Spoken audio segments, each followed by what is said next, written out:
ওকে তখন বলছেন, ভাই আপনি পাপিষ্ঠ বান্দা, তো ভাই আপনি কত বড় পাপ করেছেন, কত বড় পাপ করেছেন যে আল্লাহ আপনার দোয়া শুনবে না কেন? আমি তখন বলছি, আপনি কি ইবলিস শয়তান এর চাইতে বড় পাপী? বলছি, আপনি আমাকে ইবলিস শয়তান বললেন? আচ্ছা না, আপনাকে ও কথা বলিনি, আমি বলছি যে আপনি বলছেন যে পাপিষ্ঠ বান্দা, আল্লাহ আপনার দোয়া কবুল করবে না, এই জন্য মাধ্যম ধরতে হবে। তো আপনি কত বড় পাপ করেছেন যে আল্লাহ আপনার দোয়া কবুল করবে না? ভাই বলুন তো, ইবলিস শয়তান আল্লাহর কাছে দোয়া করেছিল কি করে নাই?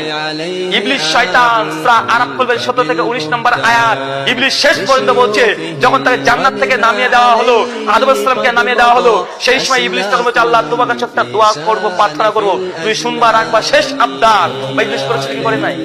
কি দোয়া করেছিল? যে আল্লাহ এই আদম সন্তানের রগে রগে যেন কিয়ামত পর্যন্ত চলতে পারি, আমাকে হায়াত দারাজ করো, হায়াত দাও। আল্লাহ কি দোয়া কবুল করেছে কি করে নাই?